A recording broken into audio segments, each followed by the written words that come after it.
Episode 1. First Arrival in Chicago.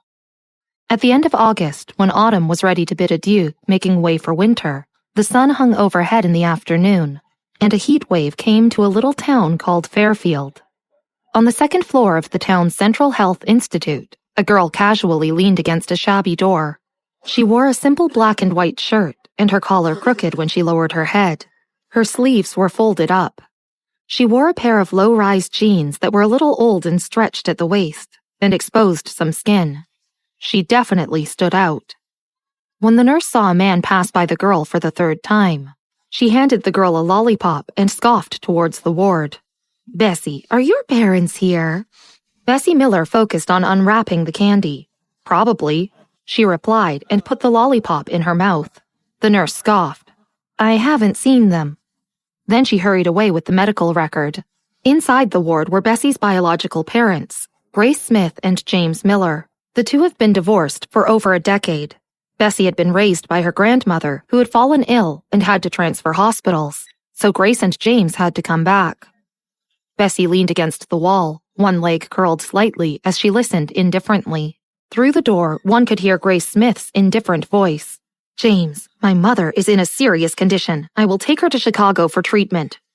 James looked at her confused, seemingly mocking her. "Bessy has dropped out of school and no school in Fairfield has accepted her. You can take her to the Smith family. They have connections and will definitely find a good school for her." "I've already brought Anne into the Smith family, yet you want me to bring another child in? What will the Smiths think of me?" Grace was a little annoyed with his endless pestering. What school would easily accept a student like Bessy? James was clearly resentful. "I wanted to take Anne with me back then. You're pushing Bessy on me just because you don't want her." They had 2 daughters. Bessy and Anne were only 1 year apart, but they were worlds apart in other areas. They had fought relentlessly for Anne's custody when they filed for divorce. In the end, Anne wanted to live with her mother, and the case was finally closed. At the time, no one wanted Bessy. The two evaded her custody and didn't care about her. Grandmother Bertha Wilson had taken pity on Bessy and was raising her alone for 12 years. In the hospital room, Grace looked at the mocking face of James and held her anger back. Compared to Anne, who would wish to take in a daughter who constantly caused trouble? Besides, she would have to take her into a prestigious family, and Grace didn't want to be looked down at. James grew up without parents and was poor when he married Grace. But after a few years, she couldn't stand James's lack of ambitions and left him. After their divorce, Grace brought Anne along into her next marriage to a rich man in Chicago. James also quickly remarried. He had a son with his current wife and led a prosperous life. James had nothing to lose, while Grace was afraid that he would really go to the Smiths' house and embarrass her, so she reluctantly took Bessy back to Chicago. "Bessy, you." James came out of the ward, saw Bessy, and paused. He sighed. "The Smiths are rich. Follow your mother and they will definitely find a good high school for you. You might even go to college after. With Bessy's grades, could she even be accepted to college?" James only said it casually. James had a son now, and it was not a small responsibility. They had yet to buy a house in the city and still had to plan for the future. His current wife told him beforehand not to take Bessy back. Bessy ignored her father, narrowed her eyes and looked in the direction of the window down the hallway. Her eyes were cold. A few feet away from the window, there was an office. The young man dressed in a minimalistic white coat was sitting on a chair. He was a handsome man with a clean face. He was the new director of the hospital, Robert Soup. Mr. Soup glanced at the high-end sofa across from him that didn't match the hospital decor. He noticed a man who was lying on the sofa, with a cigarette pinched between his long fingers. Pale smoke rose from his folded arms, and his eyes seemed to be frozen in place for half a minute. Mr. Soup followed his line of sight. "What are you staring at?" The man was wearing a black silk shirt and was nestled on the sofa. He smiled and replied, "Quite a thin waist." He turned his head to the side. His nose was pointy and his skin extremely white. His eyes were gray and half squinted. As if he had just woken up, his voice was hoarse and low. "Huh?" Mr. Soup flipped through the pages of his medical record and didn't follow. He looked up at his charming colleague and thought it wasn't difficult to understand why all the men and women in this city were crazy for this head teacher. "None of your business," said Michael Clark, stretching his long legs, as he leaned on the sofa and chuckled. Then he said, Go back to Evanston once you've finished your mission in 2 days. What about you? Asked Robert. Michael stood up, eyes narrowed. He reached out and patted the imaginary ashes and said dismissively, I have another mission. Mrs. Smith's car was just downstairs. It was a black BMW with Chicago's license plate number. After negotiating with the doctor, Grace directly took Bessy and Bertha back to Chicago. The Grace family has a lot of rules. Don't bring your bad habits there, you hear me? Grace tilted her head and rubbed her brows. Bessy only carried a black backpack, which she put on her lap. She squinted a little sleepily and nodded indifferently. She carried the aura of a bandit from head to toe, and Grace wasn't sure if she even processed her words. Grace had been of a high social status for 12 years now, since joining the Smiths, and was now extremely graceful. What she hated most was the rebellious flair that Bessy had in common with James. Bessy took a pair of black headphones from her pocket and didn't care much. Don't be so rude. If you were half as good as Anne, I wouldn't be nagging you so much. The Smith family is different from your grandmother. Your words and deeds will affect your younger sister. Even if you don't care about yourself, don't drag Anne down. Grace uttered. At the thought of having to find connections and have the Smiths put Bessy through the senior year, Grace became more and more irritable. With Bessy's current situation, she was afraid that even if they searched the whole of Chicago, no school would be willing to accept her. Grace had relied on her good looks to marry David Smith, a real estate businessman who lost his wife. Anne had been extremely clever even as a kid and was a pretty girl as well. She had excellent grades and outstanding talents. She never let the Smiths worry about her studies. No matter where she was referred to as a role model. The Smiths were extremely proud of Anne. Grace was naturally happy to bring Anne into the family, but the thought of bringing Bessy in, she lost her appetite for lunch. The black BMW stopped in front of the Smith family's house in Chicago at 4 p.m. Ma'am, a middle-aged woman in a blue shirt opened the door. She was surprised when she saw Bertha and Bessy behind Grace. Grace felt a little stuffy and was visibly upset. Aunt Ruth, bring my mother and Bessy in first. Anne will be done in school soon. I'll pick her up. Anne was always picked up by the Smith family's driver. Today, Grace went to pick her up personally because she was frustrated and didn't want to face Bessy at home. So, she went out to take a breath. Aunt Ruth watched Grace leave. Then, she turned to the two and looked at them suspiciously. Mrs. Wilson, Bessy. She was looking them up and down, then said, Come in. She led the way, pressing her lips at an angle where the two couldn't see. They stopped at the hall, and Aunt Ruth was about to take out the slippers. But Bertha walked in with her shoes. After Bertha stepped in, she noticed Aunt Ruth staring at her in surprise. Although she was from the countryside, she always preferred things to be clean and didn't have much dust on her heels and clothes. Aunt Ruth's stare was heavy, but her granddaughter was beside her, so Bertha tried her best to ignore Aunt Ruth's stare and straightened her back.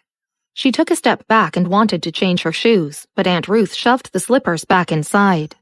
There were a lot of guest rooms in the house. Aunt Ruth couldn't tell what Grace's current attitude was and took the two of them to a room on the 3rd floor.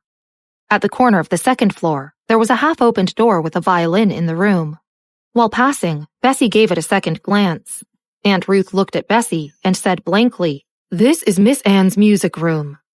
Bessy raised her eyebrows and followed Aunt Ruth. She thought to herself that Anne was very favored in the family. The guest rooms upstairs were slightly dull. This is the bathroom. You know how to use the water heater, right?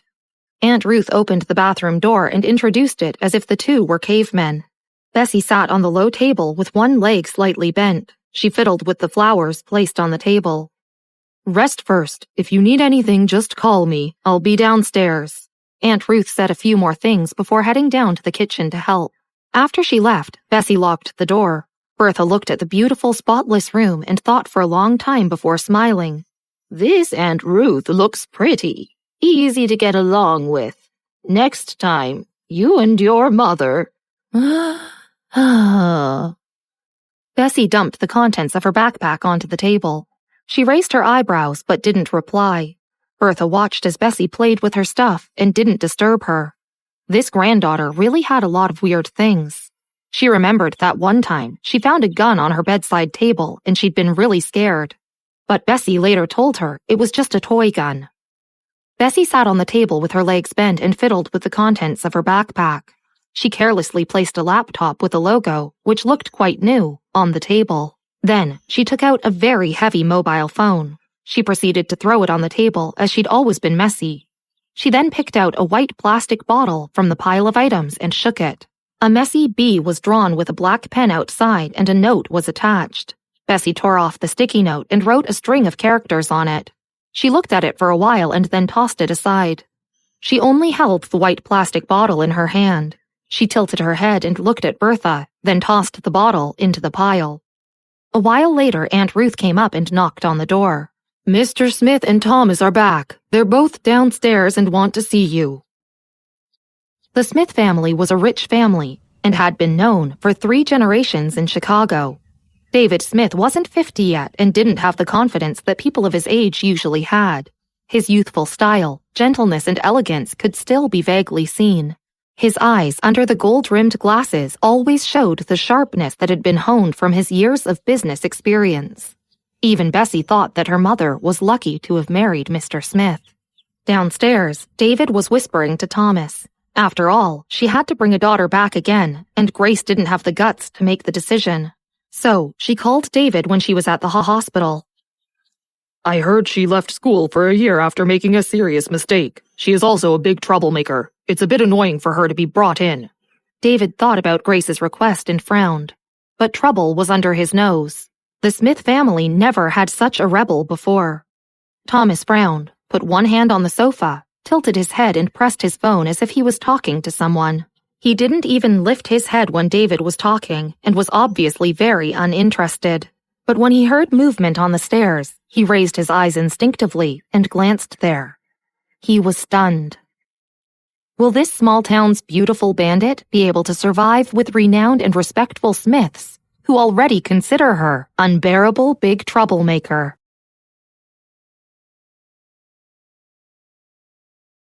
Episode 2. Someone is investigating you. David squeezed a cigarette in his hand, thought for a while, and then put it down. "Grace has already told me about Bessy. Don't worry, I've already sent someone to arrange it." Grandma Bertha was from the countryside and was not very cultured.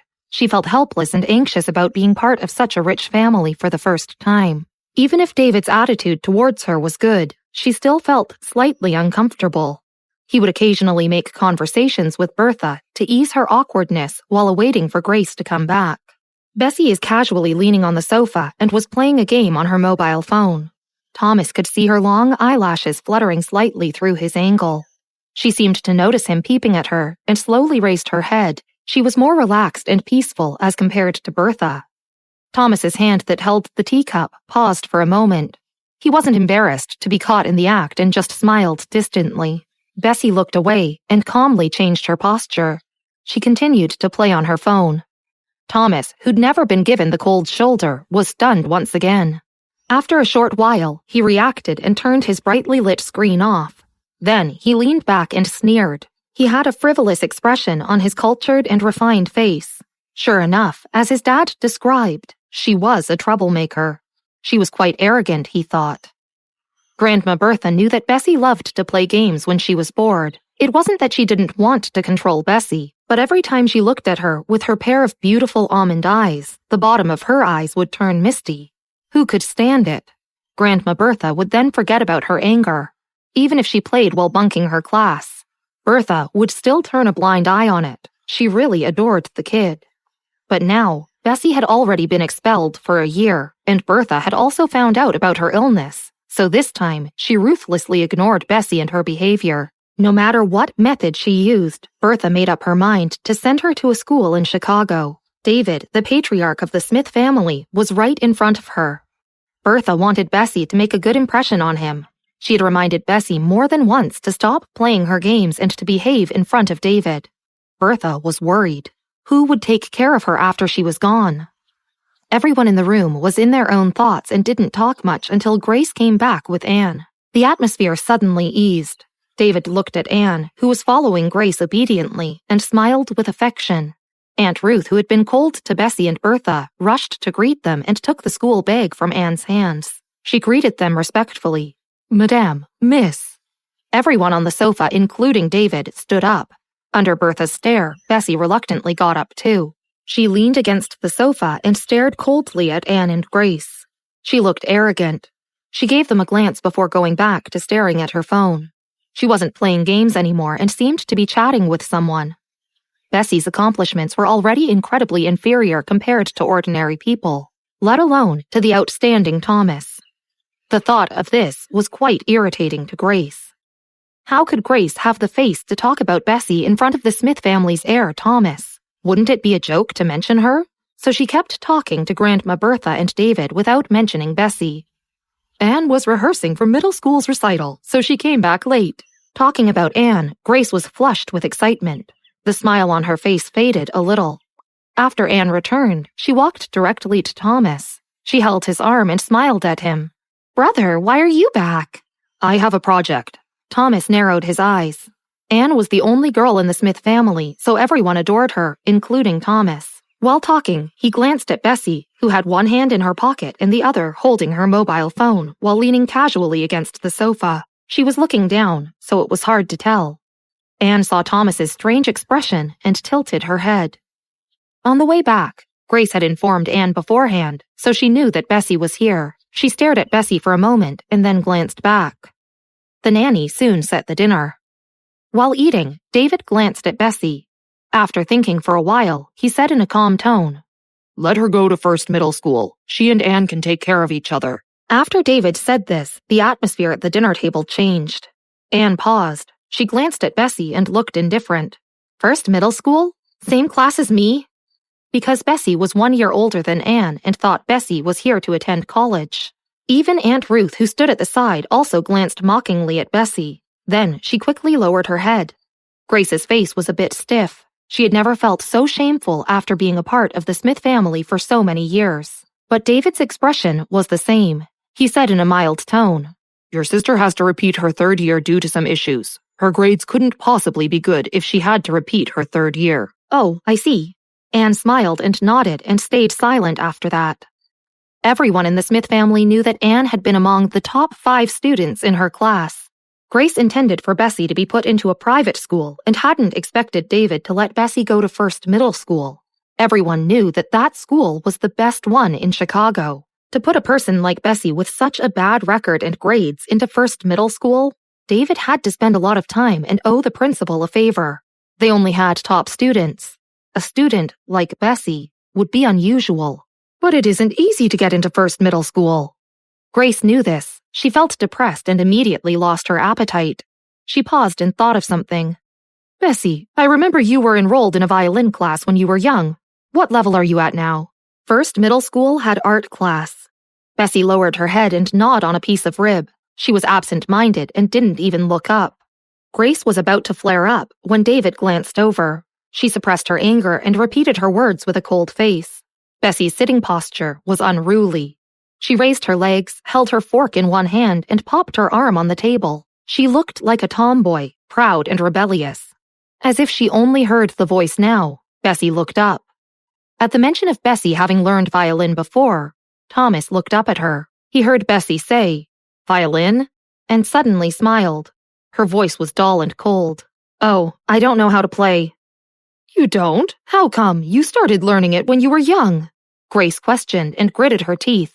"I paid for your violin classes every year. Mr. Williams even said you had a good talent." "Oh." Bessy was fiddling with the rib. "Ever since I hit Mr. Robinson Williams' son's head, I haven't seen him." There was a strange silence at the dining table. Bessy laughed awkwardly. Her slightly raised eyebrows made her look arrogant and a bit ruthless. In Grace's words, she was a bandit.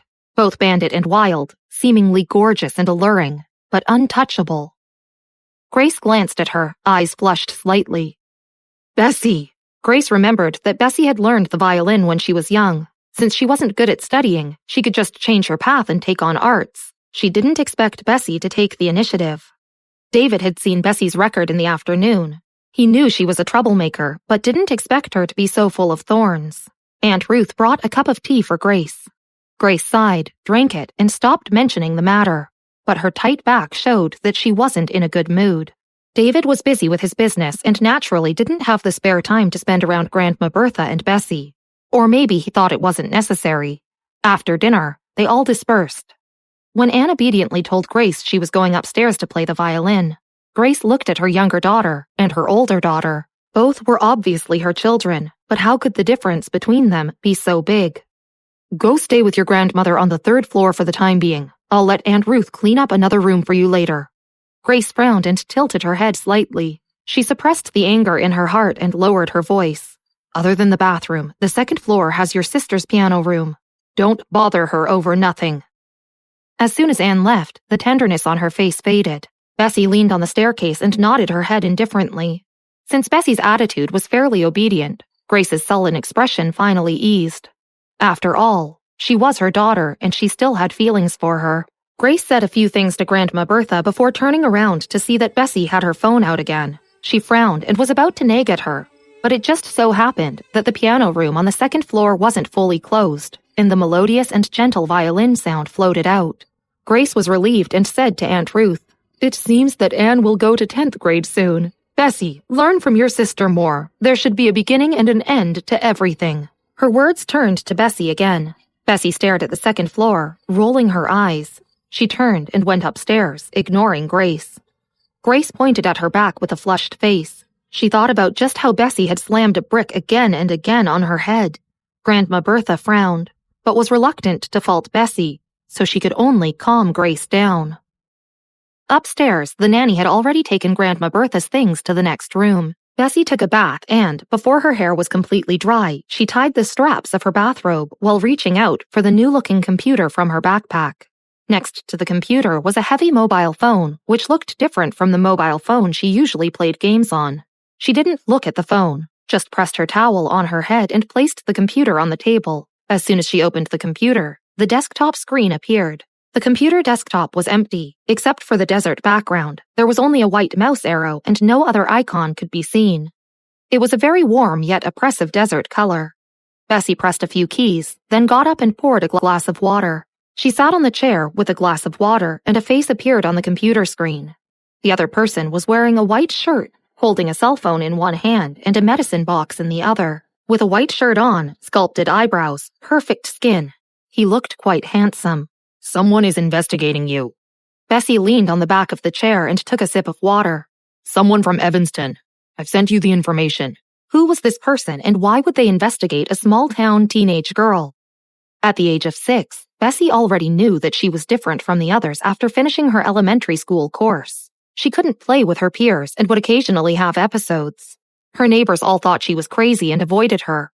Grace and Anne only focused on quarreling every day and didn't pay much attention to her situation. They only knew that she loved to fight, had a mental problem, and didn't want to go to school. Both of her parents weren't willing to take her after the divorce. Bessy taught herself high school content at the age of 8.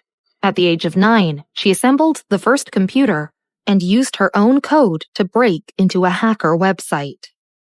Will Mrs. Smith ever appreciate or acknowledge Bessy's talents or her presence? Will Bessy continue to hide her reality and endure more pain and insults during her stay at the mansion?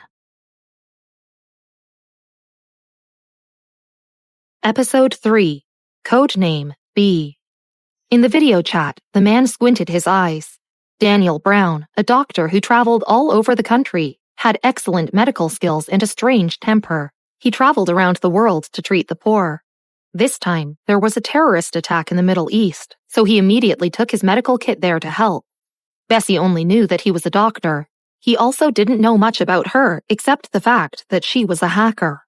Although they had a secret relationship, they never asked each other about anything other than what was known to them. "I'm okay." Daniel bit the cigarette in his mouth, took out another phone, and checked the email Bessy had sent him. He said vaguely, "Little friend, don't worry about it. I'll find someone to solve it." Daniel finished reading the information and calmly put his phone back in his pocket. "Do we know why?" Bessy put her cup on the table. Daniel nodded casually. Bessy grabbed the towel she had thrown to one side and laid her legs on the table on the other side. Her movements were light and yet slow. She continued brushing her hair and said, "Whatever."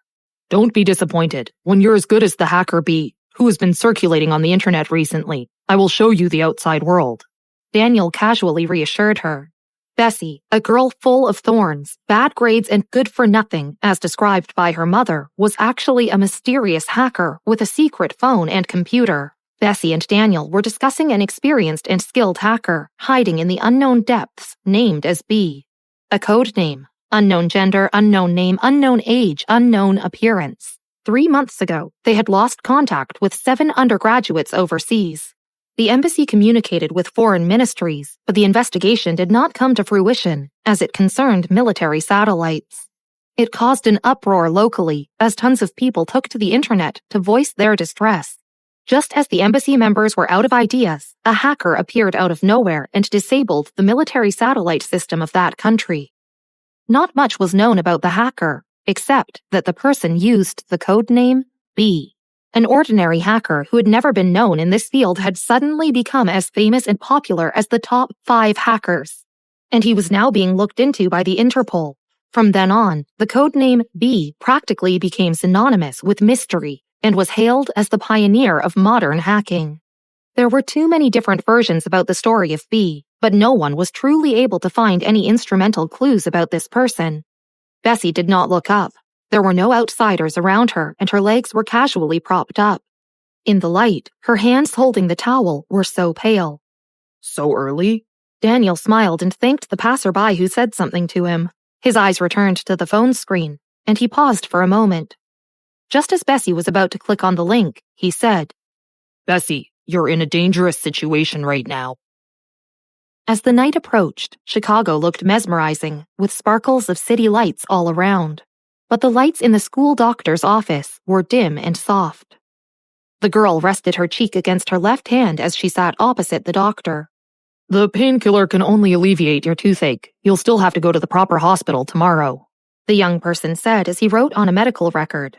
Hand this over to your teacher and ask for a leave of absence tomorrow. The young person looked simple but pleasant, and his hair had some silver highlights. Thank you. The girl gave him a grateful nod as she scanned her school card, but still looked a little weary because of the ache. The young person waved his hand kindly and looked towards the back. Grandpa Clark. As the girl turned around, she caught the corner of the couch in her peripheral vision. A hand was resting on the side of the couch. The fingers were draping downwards naturally, the joint segments pronounced, like a very artistic hand.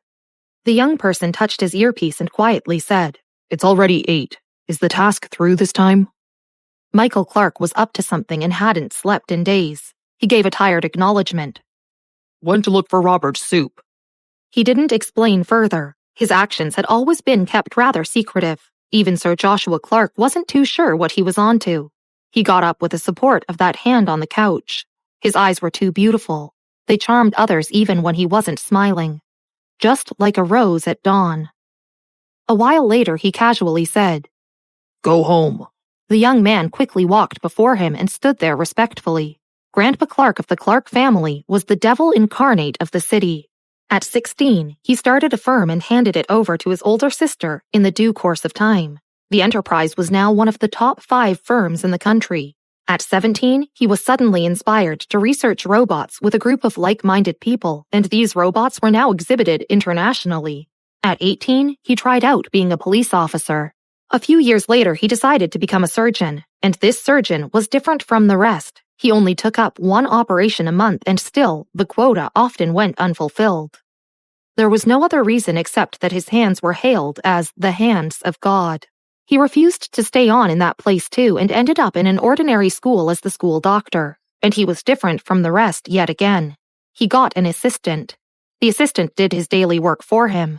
He was the descendant of a wealthy and powerful family, but he never joined the military, politics, or got involved in business. He never even attended classes in foreign universities in which he was technically enrolled. He was so different, so unambitious, unlike the other members of his family. Grandpa Clark was one of a kind, and no one dared to mention him, as he was the son of Sir Joshua Clark, and Sir Joshua adored him so very much. Not many in the city or even in the family knew why Sir Joshua, who had been so strict his whole life, could adore this son who had no ambition to better himself. Soon, the school doctor's office was locked. The girl was stunned with the medicine in her hands. A short moment later, when the figure had disappeared, she finally snapped back and held on to her aching cheek. The next morning, Bessy went downstairs for her breakfast in low spirits. She had slightly puffy eyes, possibly a sign of lack of sleep. Our driver will take you to Bright Bow High School later. Grace put her spoon down as she looked up. I'm taking your grandma to the specialist later. When Anne first went to school, Grace would drive her there herself, but she wasn't doing the same with this one. Grace clenched her jaw as she thought about having to deal with the gloating Smith family relatives. It was all Bessy's fault for being so disappointing. If only she was just 1/10 as good as Anne. David had newspapers in one hand and his cell phone in another as he walked towards them from the living room. Grace asked what the matter was. David didn't look too pleased. It's about Bessy. He looked towards Bessy apologetically. Uncle apologizes. Director Moore just gave an answer and said you probably won't be able to get into Bright Bow High School. Grace's fingers tensed up. David's words made her feel embarrassed. Anne finished her milk and carried her school bag that Aunt Ruth handed to her. When she got up, she looked at David with her head tilted in confusion. Dad, it's not hard to get into Bright Bow High School. Why can't Bessy get in? She looked pretty and adorable as she asked innocently. Grace's fingers shook as the housemaids around her shot her weird glances. She felt humiliated. Go to school first. You're about to be late. David looked towards Anne, a little helplessly. Then he turned towards Bessy. Uncle is at fault. The teachers at Bay Ridge High School aren't any worse than Bright Bow High Schools. Right, Anne? Anne let out a little laugh as she nodded and got ready to leave. Bessy was still in a rather foul morning mood, but thankfully she wasn't hot-tempered. She kept her head low as she chewed her bread. Well, I shouldn't trouble my uncle any further. She seemed to be stifling some emotions and yet spoke with a casual loafing tone. I have a recommendation letter from the principal at Bright Bow High School.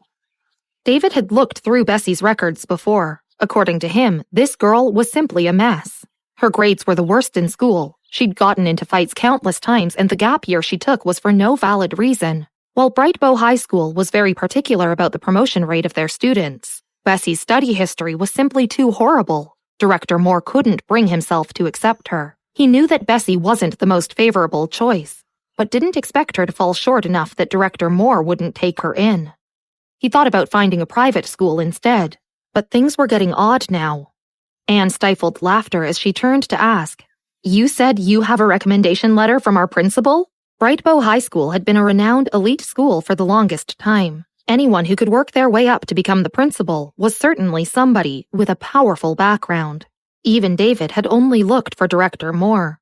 Bessy's background was no secret. How could a girl like her, with no social network or achievements, be able to get in touch with the principal of Bright Bow High School? Yes? Bessy looked up and responded succinctly. She leaned backward, reached into the bag hanging off her seat and felt for the white envelope. Enough! Grace slammed the table and yelled, Who taught you to lie? Stop making a fool out of yourself. She'd subjected herself to shame by asking David for help regarding Bessy's matters, not expecting her daughter to go overboard. She was still worthless, and nothing had changed indeed. Mom, watch your health. Anne turned around and patted her mother on the back. She hesitated before saying, Maybe Bessy really has our principles. Grace scoffed. She's done so many ridiculous things before. Don't you speak up for her. Grace never got over the fact that James had threatened her to take Bessy along back then. Thomas came back and sensed the odd atmosphere. He smiled. What's going on? Anne went to Thomas and briefly told him about it.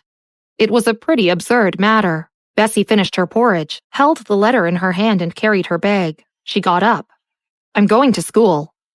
She was wearing a plain white tee and she walked out of the house without a rush.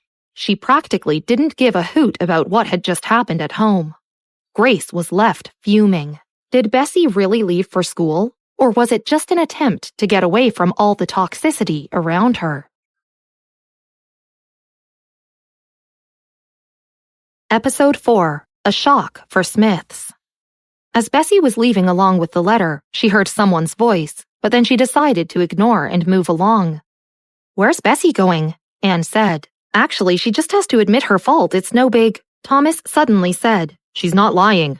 David, Anne, and the rest did not quite understand him. Thomas recalled the seal on the envelope as he fidgeted with his rosary. That was Principal Eric White's personal seal. I've seen it before when I was in the student union. Suddenly, everyone went silent. David had not said a thing, but he was stunned as well. Grace was in shock as she tried to process what he was saying. David asked, "Are you implying that Bessy knows the principal of Bright Bow High School? How could she have a connection with him, and why would he wish to have a student like Bessy in his school?" The shock wasn't easy to process. Without waiting too long, Anne grabbed her bag and mumbled something under her breath before heading out the door for school. At Bright Bow High School, in the principal's office, an elderly man was sitting at his desk. His clothes were neat and tidy, and behind his glasses were the eyes of a highly intelligent man. A woman and a slightly older man entered the office. The woman politely greeted, "Principal White." Her brows were messy, her eyes dull, and her lips curving downwards at the tips. She looked pretty unpleasant and was evidently a curt woman. This was the teacher in charge of Class 3.1, Catherine Lewis. She was the only female teacher in charge in the whole of Bright Bow High School. Principal White put his pen down and looked at Bessy sitting in the corner with her leg propped up rudely. "Teacher Lewis, this student over here, I'd like for her to join your class." Principal White put it very succinctly. It was rare to see students join the school only in 9th grade. Mrs. Lewis received the 2 sets of files and narrowed her eyes when she saw the previous grade slips. "She's going to be a full-time student here, and her grades are going to be entered into the school system." Mrs. Lewis was firmly against it. "You're just tossing crap into my class. She'll ruin the entire class atmosphere. Principal, you've got to be kidding me." "Mrs. Lewis, there's a student present here. Watch your words." The middle-aged man beside her frowned. This man was slightly plump and had small eyes. He always seemed to have a smile on his face. His name was Stephen Scott, and he was the teacher in charge of 9th grade. Mr. Scott figured out that this girl sitting in the corner was probably the student they were discussing. It wasn't nice to be called crap so openly. "Mr. Scott, you're in charge of a mainstream class. Of course it's easy for you to talk. What if we put her in your class instead? Would you be this calm?" The class she took was the special stream. They were all the top 100 students in the school. Mrs. Lewis wanted to be awarded as one of the Chicago's 10 most outstanding teachers, and there was only one slot for their area. If she had to take in a student that would potentially pull her class down, it would lower her chances. "If this was my student, I'd definitely be responsible for her." Mr. Scott had always been disapproving of the way she treated students differently based on their aptitudes. Principal White remained silent in his seat. He simply glanced at Bessy in the corner, trying to figure her out. Bessy looked up at him indifferently. She looked so unfazed by everything and was practically unreadable if one could not detect the hint of rebellion and stubbornness. Principal White looked away. He propped his glasses up and gestured for Mrs. Lewis to hand the files to Mr. Scott. "Mr. Scott, would you be willing to take this student?" Mr. Scott skimmed through her history and felt a spark inside him. He wanted to save this lost girl. Seeing that Mr. Scott agreed to it, Mrs. Lewis heaved a huge sigh of relief. Bessy carried her bag and followed Mr. Scott, a slender figure shadowing the slightly plump man. When he asked her a question, she gave short answers. Her tone was calm and unbothered. What an obedient and pleasant-looking student, Mr. Scott thought to himself. Mrs. Lewis walked in front of the two of them, her heels clicking away. She didn't look at Bessy, but rather swept a glance at Mr. Scott and sarcastically said, "No wonder why Mr. Scott hasn't been making much progress even after 20 years in this career." To that, Mr. Scott simply smiled at Bessy. "Bessy, don't give up. There's one more year. Everything is possible." Bessy nodded. "Poof!" Mrs. Lewis side-eyed Bessy, barely concealing her disdain. Mr. Scott must have gone mad. With that, she strutted off. "Mrs. Lewis is like this all the time. She teaches our class English." Mr. Scott furrowed his brow and tried to ignore Mrs. Lewis as he took Bessy to get her uniform and books. Bessy asked him where the school doctor's office was. The two of them conversed as they walked. Mr. Scott was genuinely worried. Her grades were simply too bad. He had no idea how to start helping her. "Mr. Scott, please wait." Principal White's voice could be heard from the back. "I have an exam script here. Please have it marked." At first glance, he saw the words, their postures vertical and leaning on each other. The ink changed in thickness freely, and the words were an unrestrained vigor of strokes. It was a form of willfulness and lack of restraint from the inside out. Even across a paper, Mr. Scott could almost see how the person who had written the paper held the pen. That person was cool and wild, with an unrestrained madness. The Mathematical Olympiad question was from last year's Mathematical Olympiad and was not available online. Mr. Scott had studied this set of papers last year, and so he scanned through it quickly.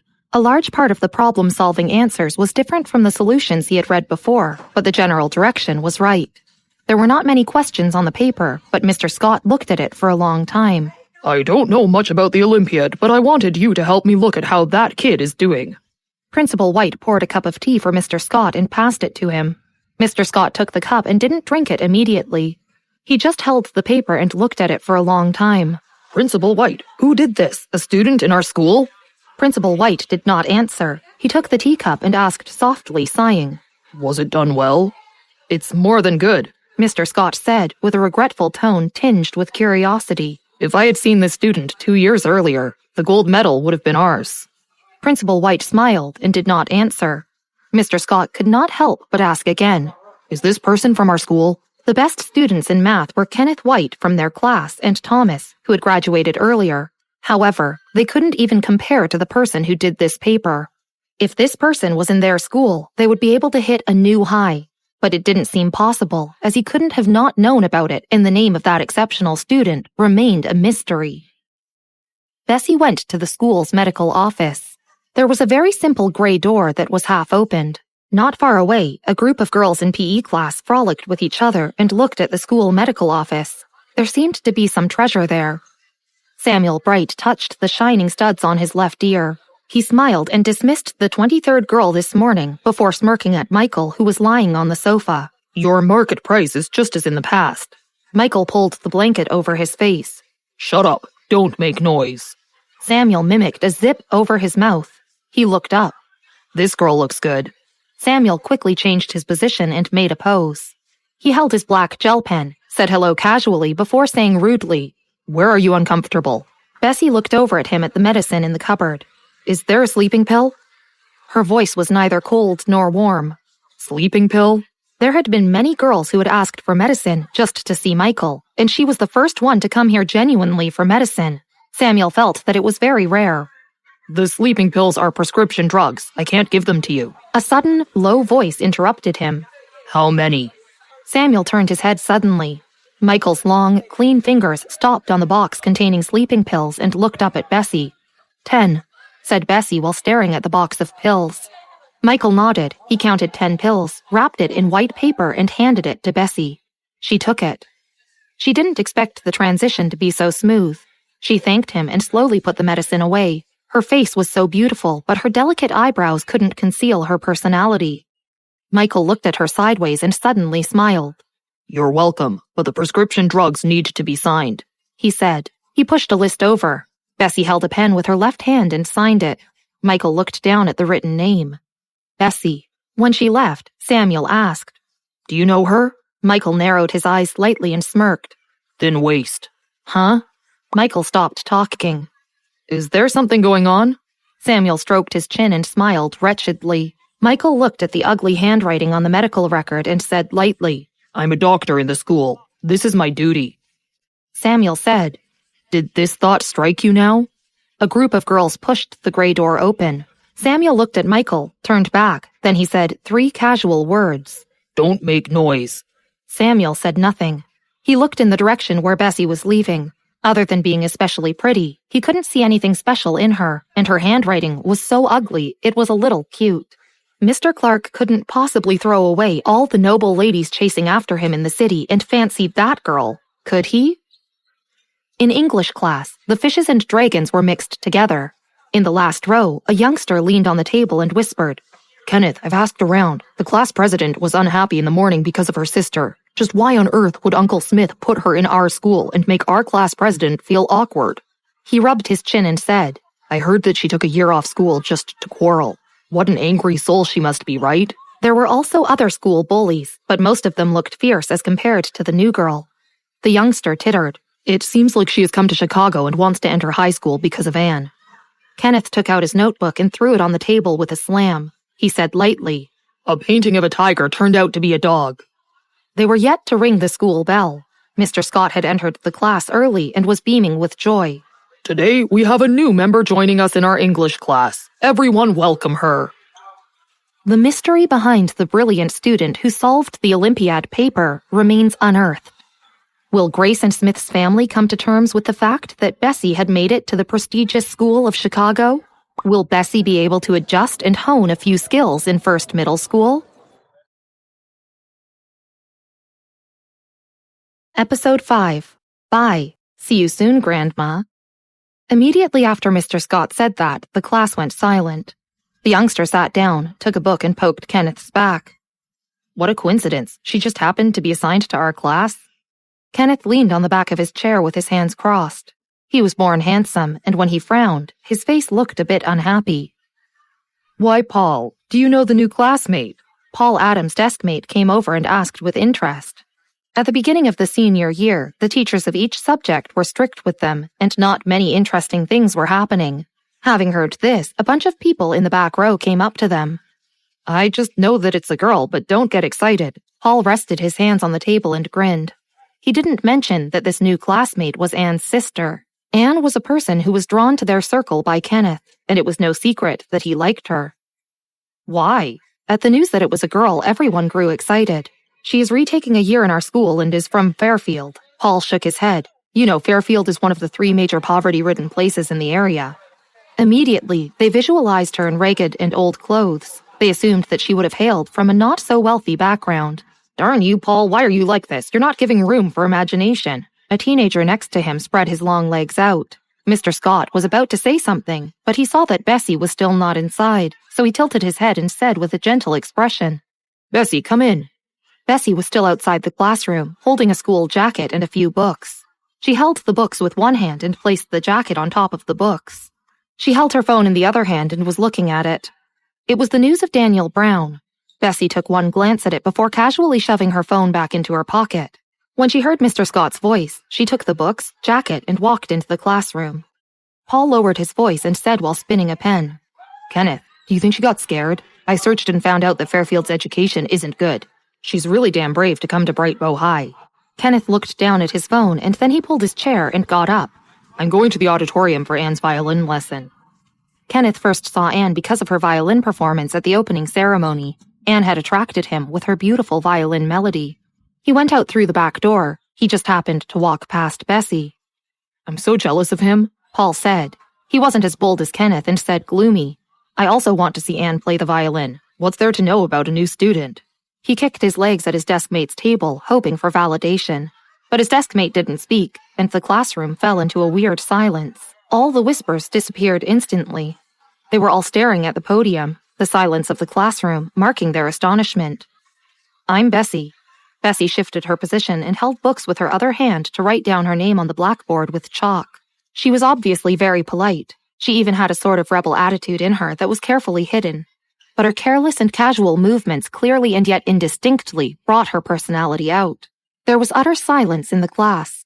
Mr. Scott pointed to a vacant seat and smiled. You can sit there. Mary Smith, introduce everyone to your new classmate and take her around campus after class. The girl with a ponytail regained her senses. She blushed, then stood up and let Bessy walk to her seat.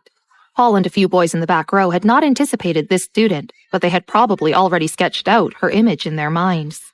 But now, all these preconceptions of theirs had been overturned. After English class was quiet for 2 minutes, there was a loud gasp. The words on the blackboard were written in a single stroke. They were crooked and not straight. Although they were not good-looking, they were full of personality, just like her. She had luscious hair that fell over her shoulders, along with perfect skin and long legs. She seemed like a free-spirited girl with an icy cold demeanor. Everyone in the classroom was watching her. Her delicate eyebrows gathered a bit of evil between her eyes. The corners of her mouth were arched casually. She was definitely impressive. Her aura was strong, and wherever she went, all the boys retracted their feet that had been stretched to the middle of the aisle. Damn, this girl is terribly pretty. Paul, your intel was wrong. What a hot deal. Our next prom queen, maybe? Mary Smith wanted to talk to the new classmate and take her on a walk around campus, but she was already sitting on the table with one hand propped up, looking away.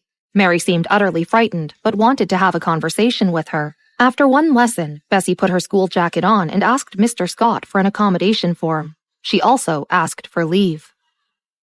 40 minutes later, inside the Smith family's house. Why are you back so soon? School isn't finished yet, is it? Aunt Ruth opened the door and frowned when she saw her. Her gaze was harsh and judgmental. Bessy raised her eyebrows, darting her bloodshot eyes towards her and said concisely, Out of my way. Aunt Ruth's heart tightened, and she stepped back instinctively. Bessy went straight upstairs. Aunt Ruth pursed her lips. If it weren't for Anne, would Mr. Smith have agreed to bring her to the family? Did she really think she was all that? Upstairs, Bessy found Grace's door. The door was half open, and the sounds inside could be heard. Bessy's footsteps paused. It was Grace's voice, aggrieved and irritable. "You're calling me biased, but what can I do? After a few days when the relatives of the Smith family come over, how am I supposed to explain things to them? What if they ask? Do you want me to tell them that Bessy dropped out of school because of bad behavior and has come to Chicago to repeat a year?" Grace said, almost resentful. "Say that she's still in her senior year even though she's 19 and is in the same year as Anne? How could I possibly say such a shameful thing? The aunts in the Smith family already don't like me. Do you think it's so easy being a wife of a rich man?" Grace admitted that she was biased towards Anne. Anne has always been a clever child. David had already said that they would not have a second child, so she had devoted her life to Anne. Anne didn't disappoint either. She was not only excellent, but had also won David's favor. Anne was her hope, so it was a natural thing for her to be biased. Outside the door, Bessy raised her foot and kicked the door open, fierce and annoyed. Grace and Grandma Bertha looked out the door. Bessy was standing right outside with a slip of paper in her hand. She leaned against the door hinge with a smile which seemed casual, but also very devious. Grace's doctor's appointment wasn't that early, but she lied because she didn't want to take Bessy to school. Anne was a pretty renowned figure in Bright Bow High, and Grace often attended parent meetings there. Many of them knew her as Anne's mother. She didn't really want others to find out that a bad student like Bessy was her daughter as well. She was resisting that fact. Grandma Bertha wasn't so dense and unaware of the situation. She had tried to talk to Grace about it. She knew that she didn't have much time left and Bessy was still very young. If she didn't care about Bessy now, no one else would. Grace saw Bessy and opened her mouth, but she could barely explain herself. "Bessy, Mom didn't mean it that way." It was all about Grace's reputation in the family. Taking into account Bessy's actions, it wasn't possible for her to not feel upset. She was simply venting out her suppressed emotions on Grandma Bertha. To their surprise, Bessy had overheard the conversation and her expression had not changed even a bit. With one hand in her pocket, she nonchalantly said, "Whatever." Grace looked at her stunned. Bertha sighed. "Bessy, Mom was just hot-headed." Grace found her voice but still gave herself away as she fiddled with a shawl over her shoulders. "It's good that you're back now. I got them to tidy up the bedroom, so you'll be staying on the 3rd floor from now on. I decorated your room based on Anne's as reference."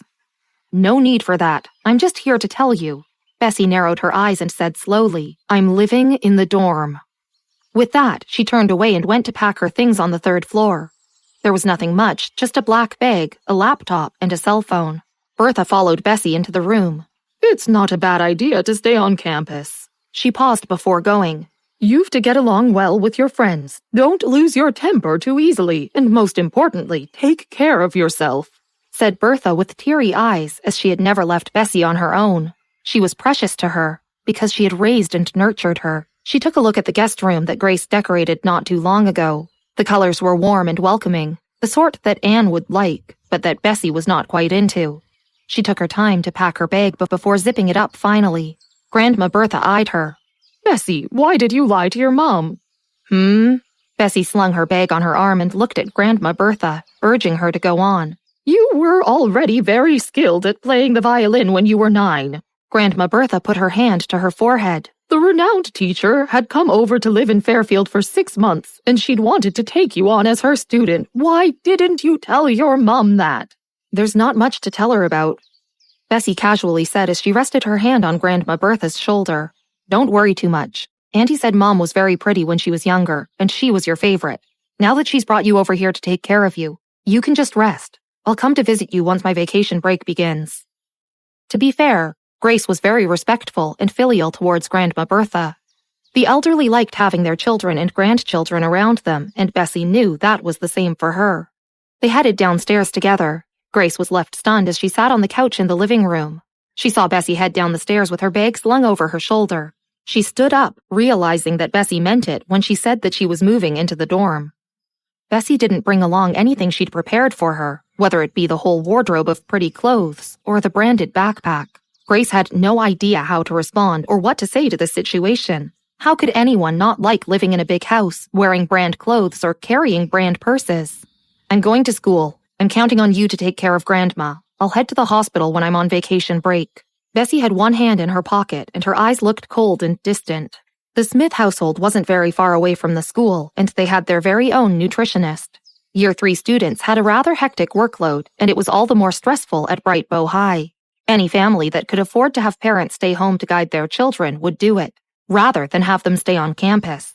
Grace also knew it would be better for Bessy to live at home.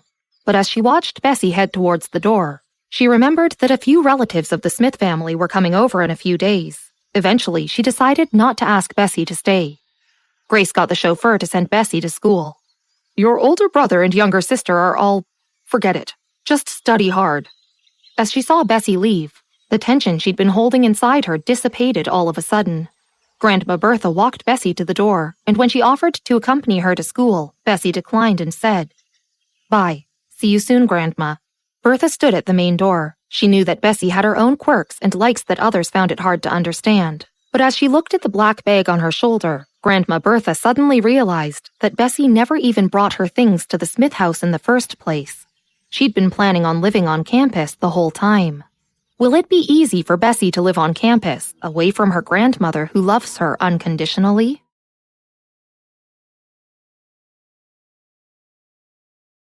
Episode 6. Who was in the music room? It wasn't easy for Bessy to leave her grandmother, who raised her instead of her parents, but she knew that her grandma would get better treatment from doctors in Chicago with the help of the Smith family. Bessy didn't head to school directly. Instead, she stopped by a bank first. She took a queue number and went to the counter. The bank teller was stunned when she casually placed her black card on the countertop. She stared at it for a while before stammering, I will go and get our manager. I don't have the authority. Bessy's fingers casually tapped away on the counter. I just need to make a transfer. Most customers who held a black card wouldn't come in personally to make any transactions. The bank usually settled things on their behalf. Bessy transferred a sum of money, and the manager personally walked her to the door when she was done. The bank wasn't far from the school. It was less than a 10-minute walk. Bessy thanked the Smith family driver and told him to head back. The driver looked at the smiling bank employees and found it odd that she came here, since the Smith family had never come before, but he didn't question her. Bessy took the shortest route to school. It was a sweltering afternoon.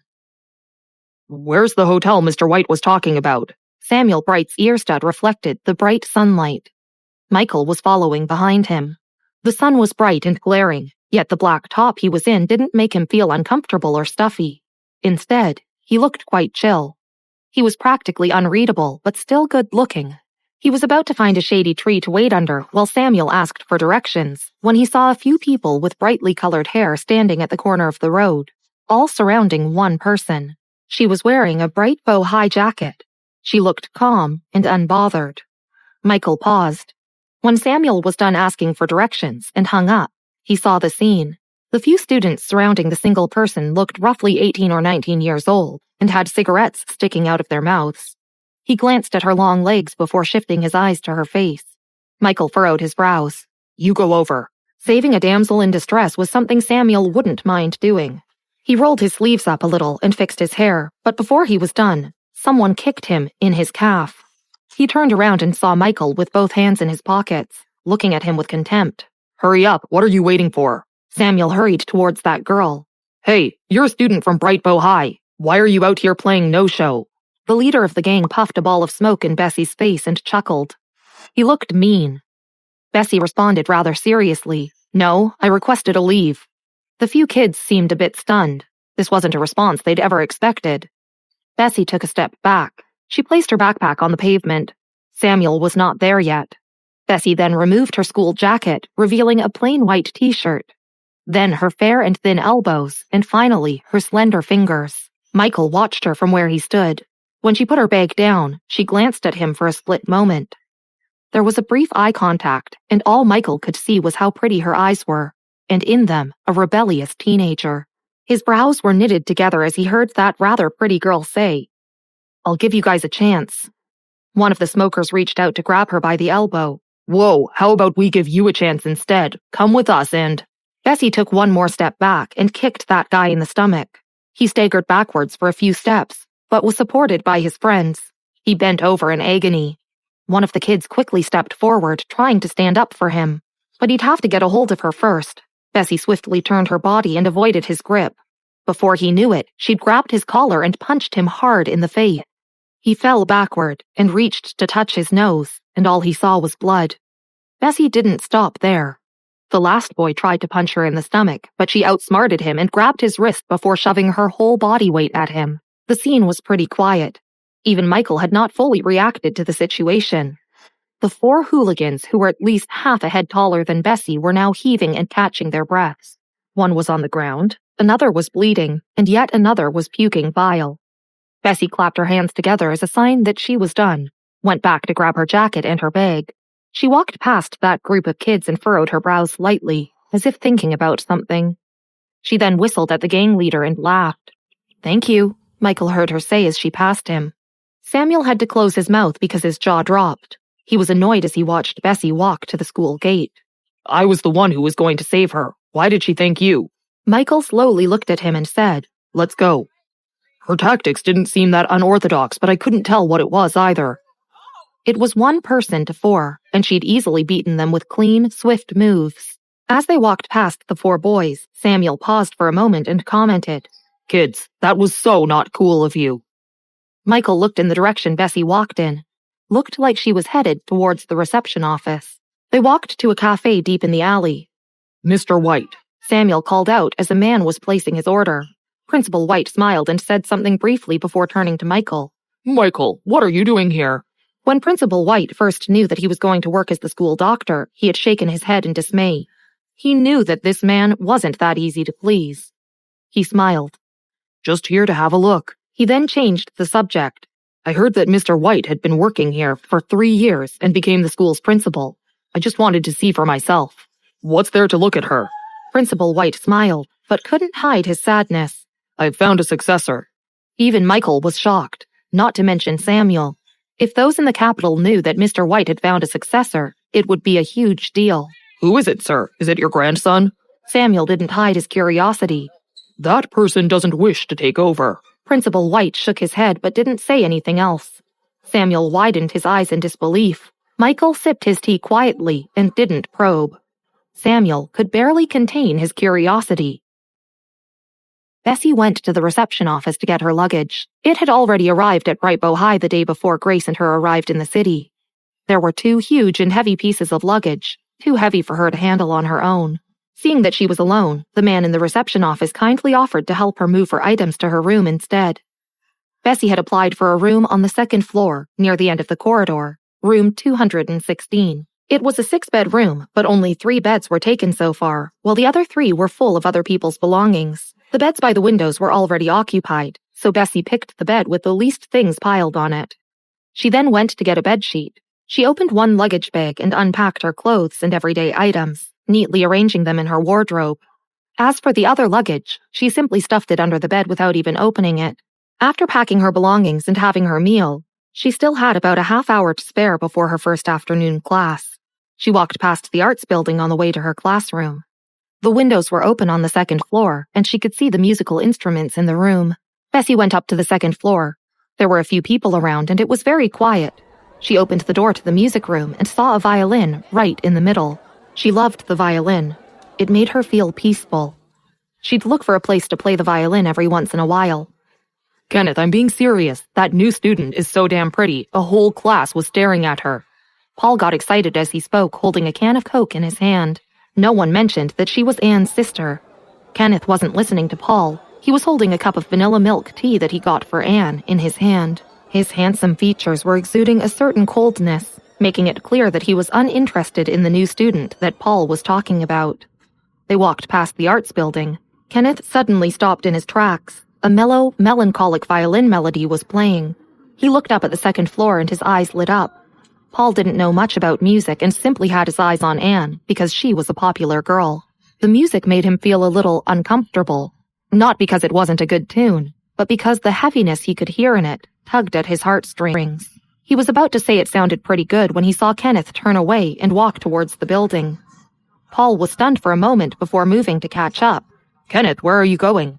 Kenneth didn't respond, but quickened his steps. He opened the door to the music room. The melody abruptly stopped. The music room was empty and the windows were open. Kenneth paused. "Where did this person go?" Paul found it odd too. They were hearing the music just a moment ago. He walked towards the window and said, "Could he possibly have jumped from the second floor?" Kenneth didn't say a thing, but his eyes shifted from the open windows to the violin in the middle of the room. He only snapped out of it when someone entered for practice.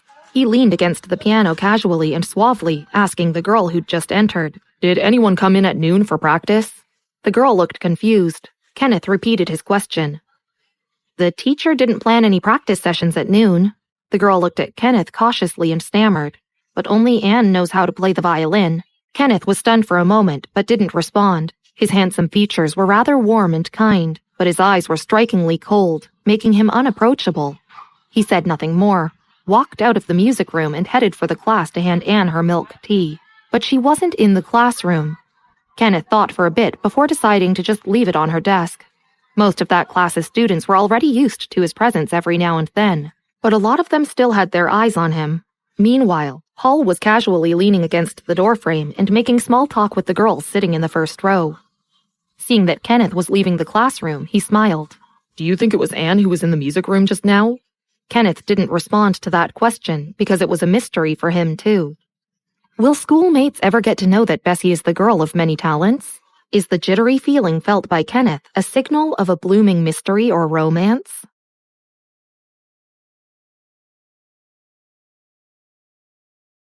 Episode 7. The New Popular Girl. Bessy went to class and sat at her desk. She arranged her books and got her pen out to write her name. She rested her head on her right palm and held the pen in her left hand. Her slightly tilted head made her look even prettier than she already was. Practically everyone in the classroom was stealing glances at her. Bessy's deskmate, Mary Smith, was nervous to talk to her. "Hello, Bessy, I'm Mary, a student committee member for studies. You can come to me if you need any help." Bessy turned around to face her deskmate before breaking into a smile. She didn't look so cold after all. "Hello." Mary blushed a little. "Are you a left-hander?" "You could say that." Bessy was writing a little slowly with her left hand, but she wasn't in a rush. "The math teacher gave us a paper this morning. I have to collect them and hand it in before class starts," Mary quietly said.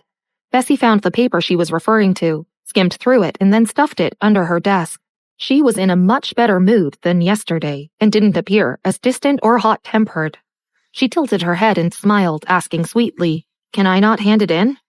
Mary blushed a bright pink, grabbed the stack of papers and dashed to the office. Bessy took a book out of her bag and wrote her name on it. There were too many people in the classroom who were checking Bessy out, more so than in the morning. Even kids from other classes were hovering by the front door and peering at her. Bessy was used to such attention and didn't care about them. She put on her earphones and tapped away at her cell phone, playing an online game that had recently become popular. The guys surrounding her were nudging one another, but not a single one dared to approach her directly. After a while, Paul and Kenneth came back. Paul nudged Kenneth on the shoulder. "Look, that's Bessy. Isn't she stunning?" Kenneth took his book out and got ready for the next lesson. He seemed distant and uninterested. He didn't even look up. A classmate with crew-cut hair chuckled softly as he scrolled on his cell phone. "Paul, when has Kenneth ever laid eyes on anyone else?" "Shut your damn mouth." Paul kicked his chair and asked, "Why are there so many people outside?"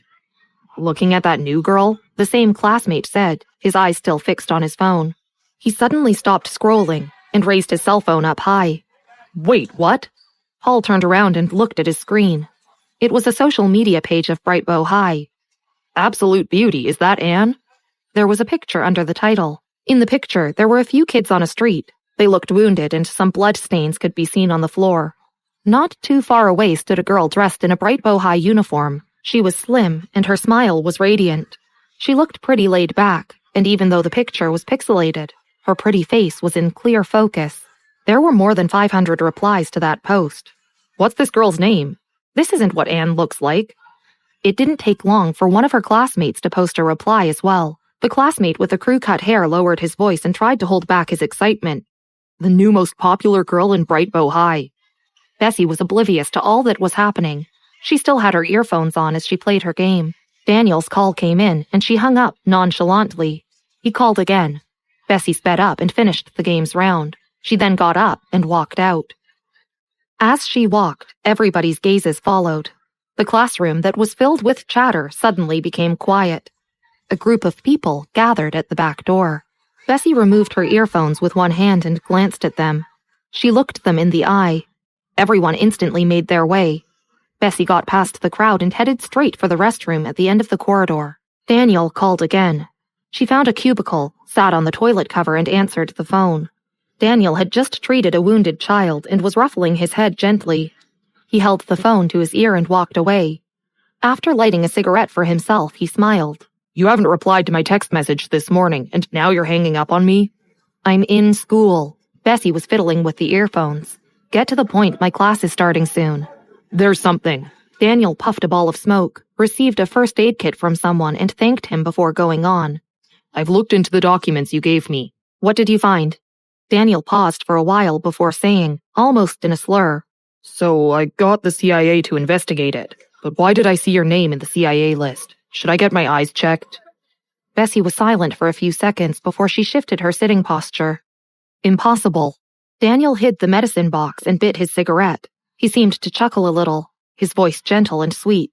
You're pretty confident. The bathroom door opened and someone came in. Bessy gave a faint, yeah, and then lowered her voice. What the hell did you see? But Daniel wouldn't lie to her. Your name was on the list. They're investigating you. Daniel smiled at the little boy who handed him a candy. Then, he squinted his eyes and walked in the other direction. Did you leak your own information accidentally when you helped me check for stuff last time? That's even less possible. No one can find it. Bessy stood up, her eyebrows raised slightly, and she casually tucked her fringe behind her ear. I'm hanging up if you have nothing else to say. Several girls were whispering outside. Bessy opened the stall door and went out. The girls were not here for the toilet, and they just stood by the sink. Bessy accidentally saw Anne in the middle. Anne pursed her lips and acted as if she didn't know Bessy. She stood among the girls without even raising her head. The whispering voice disappeared instantly because someone suddenly came out of the stall. The whole building was suddenly quiet. Bessy pushed her phone back into her pocket and walked 2 steps forward. The hair on the side of her head slipped. I want to wash my hands. Thank you. The group of girls backed away. They couldn't help but look at her. When Bessy washed her hands and left, the girls reacted. The girls looked at each other. Bessy's face was too recognizable, and a baby-faced girl said, "This is Bessy? She looks beautiful." Another girl saw Anne's expression and immediately poked her waist. The baby-faced girl almost bit her tongue and immediately changed her tune. According to the boys, in real life, she looks average. The boys are acting like they haven't seen a girl before. Anne don't care about what they're saying in the comments. She fights and skips classes and even messes around with the other high school students. She's obviously not a decent girl.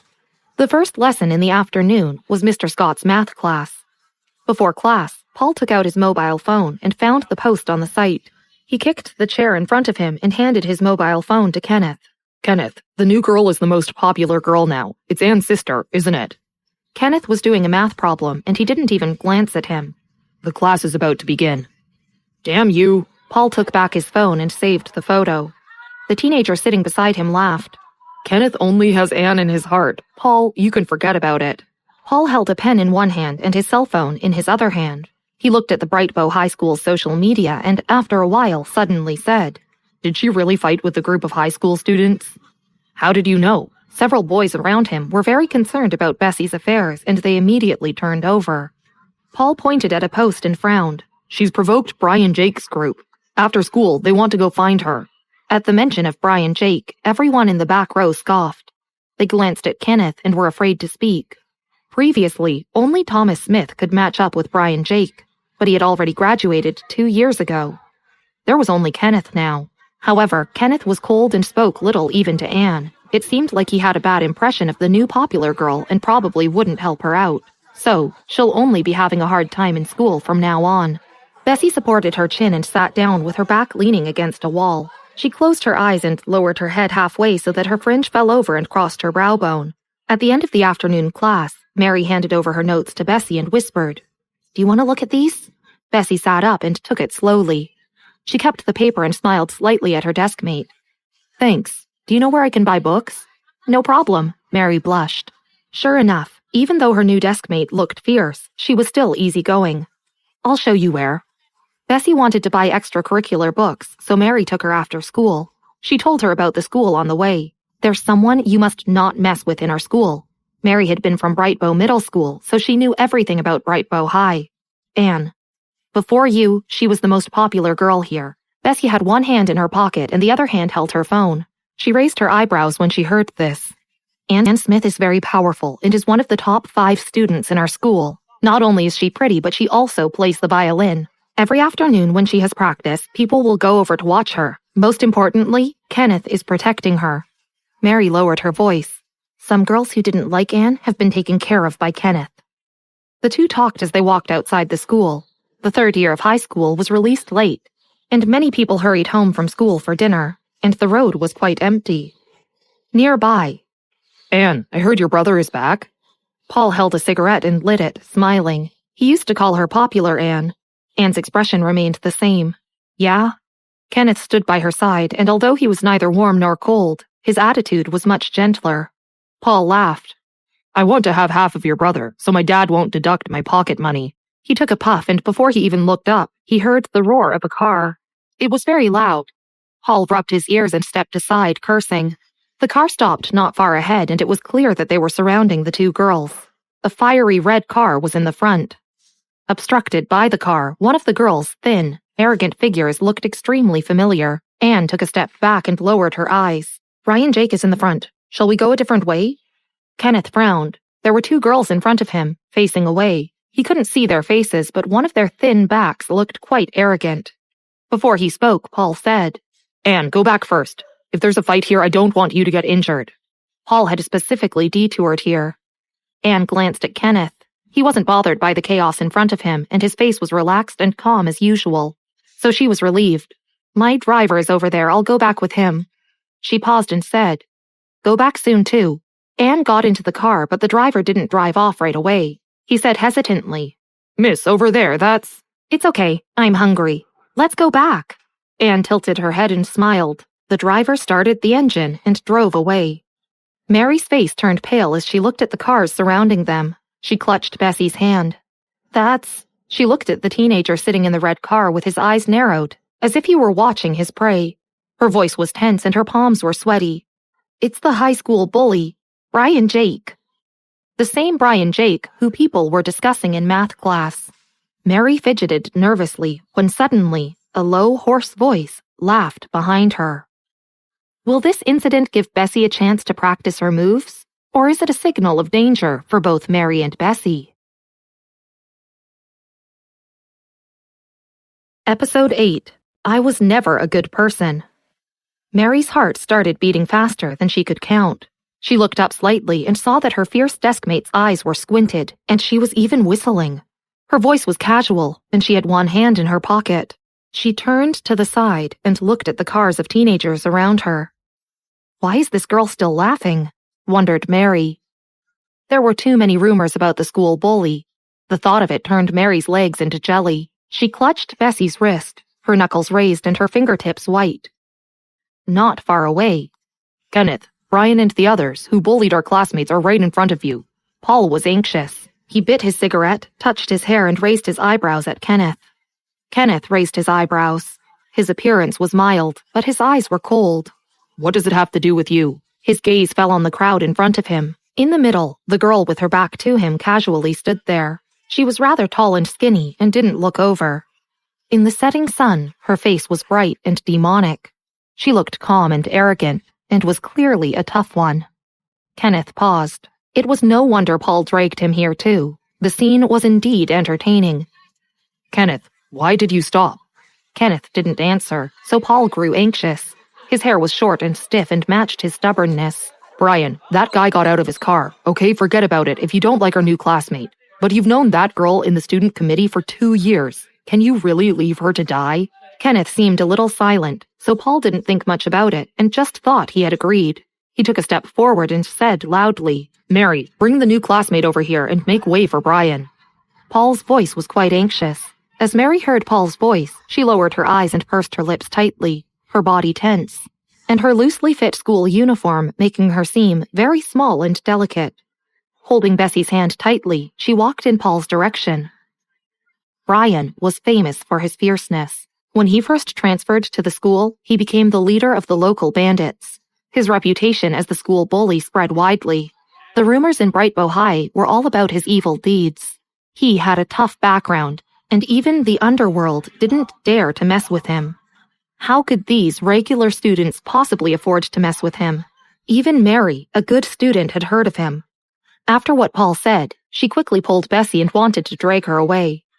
But Bessy's feet stayed glued to the ground. She wouldn't move. Holding his cigarette, Paul grew anxious and ran a hand through his hair. Damn it, what's wrong with this new popular girl? Does she want to fight? Brian isn't so easy to mess with. Kenneth, say something. This new classmate had an arrogant temper and was somewhat wild. She was like a young pup who wasn't afraid of bears. Brian and his friends all had a bad reputation in Chicago University, and the students were all afraid of him. He had always been ruthless, and no one could handle him. After Thomas graduated, he wasn't too scared of Brian. The two gangs were on bad terms, and their main interaction was the welcome meeting for the new Brightbow High School students. Anne was quite known among her peers. One day, Brian and the boys barged in and laughed at Anne's music. Kenneth stood up to Brian. Everyone thought he deliberately picked a fight, and Kenneth was a freshman at the time. He had just transferred over, and Brian chose not to fight him in the end. Since that incident, Paul knew that Brian was scared of Kenneth. Now that Bessy was being so stubborn, Paul couldn't help but want to slip away in her place and cursed under his breath. Did she want to die?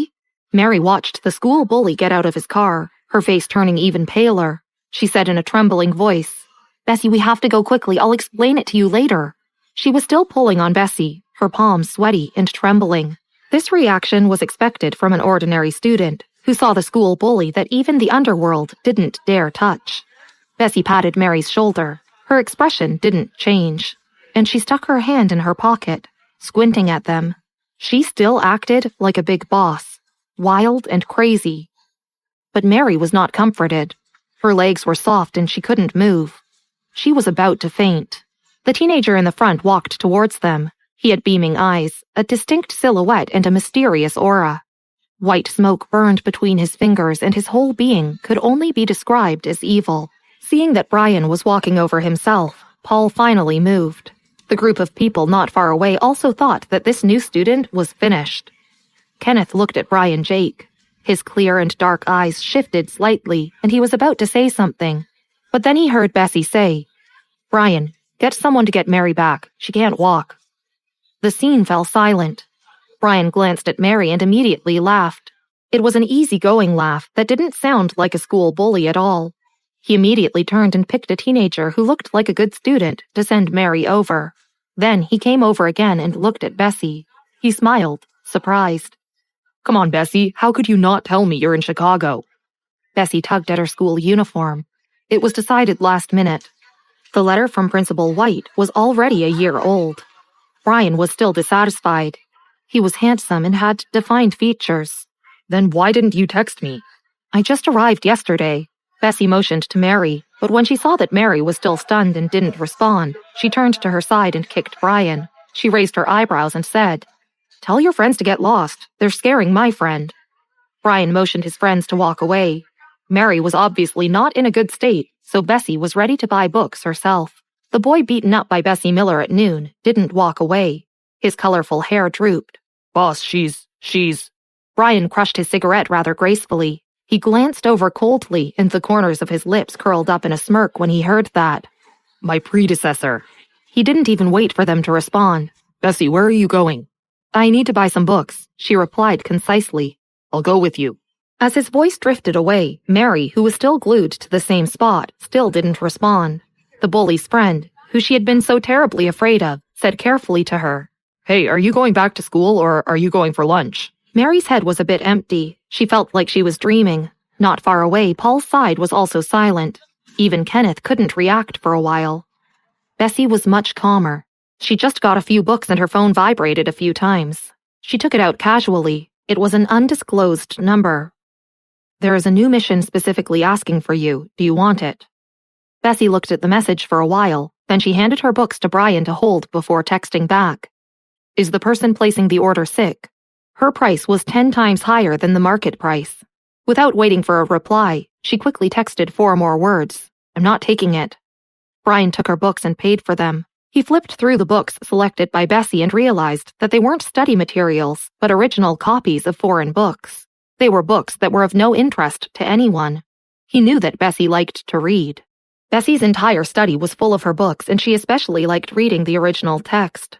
Brian had seen the original 100 Years of Solitude and Kite Chaser on her bedside. He put the books on the cash register. His shredded hair dropped slightly, and only his dark eyes were sharp.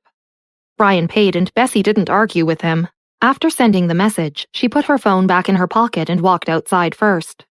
Brian took the bag and walked towards her. He held the cigarette that was almost gone and was about to throw it in a trash can. "Want to have food first?" Brian waved his hand in front of her and tilted his head with a smile. Bessy shook her head. She had to go back to the dorm and study. "Give me a stick." She glanced at him. Brian knew what she was saying. He flinched back and sulked. "No, Grandma Bertha will kill me." Bessy kicked him and stared at him with her pretty bandit eyes. Brian reluctantly took out a pack of cigarettes from his pocket, took one out and handed it to Bessy, then passed her the lighter. Bessy's fingers were thin and long. They looked like jade and glowed a healthy pink. With a slight click sound, blue flames burst out. The faint smoke rose, emitting a faint smell of mint. Bessy wore jeans and a white t-shirt with a high school uniform tied loosely around it. Her soft and fluffy hair draped over her shoulders, gently ruffled by the wind. She lowered her eyes and casually leaned against the wall. Smoke rose from her fingertips, and she looked quite relaxed. There was also a sort of calmness that hadn't been in her these past few days. She was mesmerizing. Brian squatted at the intersection to help her keep a lookout. He couldn't help but glance back, frowning. A few years ago, Bessy had knocked on his door drenched in blood. He didn't know what she had just been through. He didn't ask her much about it. He didn't know how to comfort other people. He had started smoking when he was a kid, and smoking had a soothing effect. That night, Bessy and him were smoking the whole night before she was fine. It was just that she was different from him. She didn't smoke much, but when she was extremely vexed, she would hide in his house and smoke. When her grandma found out, she gave him a beating, while Bessy just had to look at grandma innocently, and they believed that he had tricked her into smoking. "Smoking is bad for you." Brian scanned the street. He retracted when he saw that no one else was around. Now he wished he could go back to a few years ago and strangle himself before he could give her a cigarette. After smoking half of it, Bessy took it out and threw it into the trash can. She took 2 steps back and straightened her hair. When she heard Brian's voice, she casually glanced at him and chuckled. "Get lost." "I've reflected on this a lot. How could I have taken you down this crooked road?" Brian pulled his collar. "What's wrong with that?"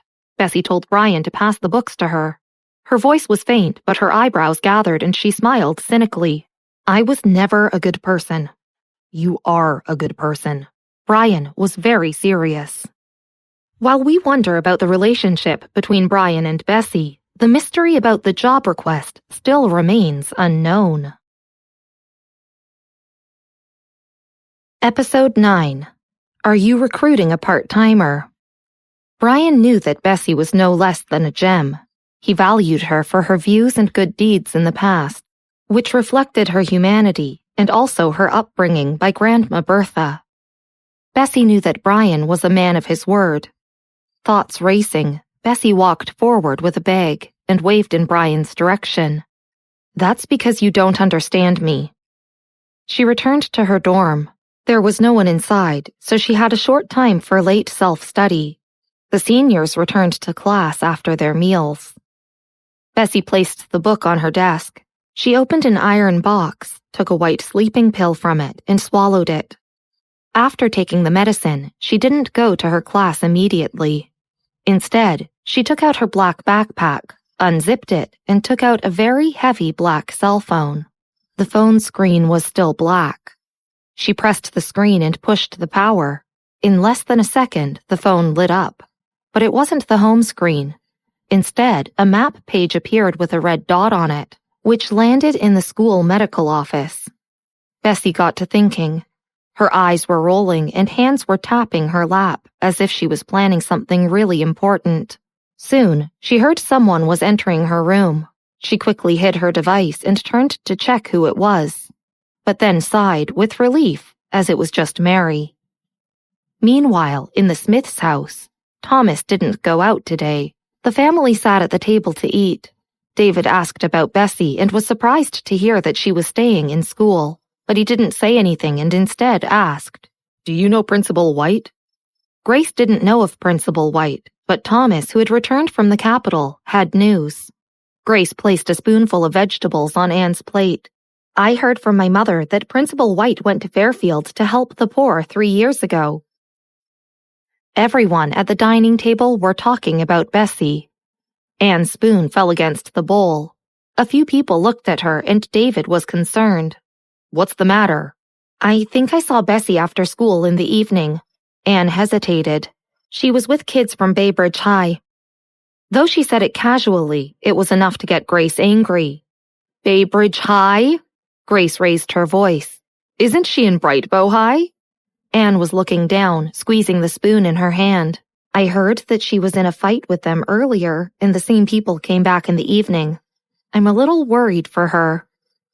Anne was raised by Grace and knew how she could ruin Bessy's reputation to benefit her own, so that she doesn't have to share all her belongings with her sister. "No need to worry," Grace said coldly. She looked furious but reserved, then said in a lowered voice, "Focus on studying and don't care about your sister even if she comes to find you." She was too upset to eat now.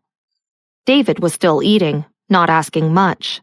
Bessy was just a stepdaughter and he had already been kind enough to be able to help her arrange accommodation and school. If she were like Anne, he might get a little more worried, but there was nothing about Bessy that deserved his attention. He was too busy with his business, so why waste his time? "Tidy up the 3rd floor and make a study for Anne," Thomas told the maid. He didn't care about their discussions. He was genuinely curious about Bessy, but it was no match for his affection towards Anne. A genius like Thomas, whose life went smoothly, rarely worried about anyone. Grace's expression also eased. She wouldn't be having any more children, so the Smith's heir was Thomas. It was important for her to have a good relationship with him. Thomas was indifferent to her, but he was fond of Anne. Grace could only rely on Anne for her position with the Smiths. It would be easy as long as they were in a good relationship. Anne smiled sweetly. "Thank you, brother." "I need to make a phone call." Thomas nodded slightly. He pulled his chair and got up, then went upstairs with his phone.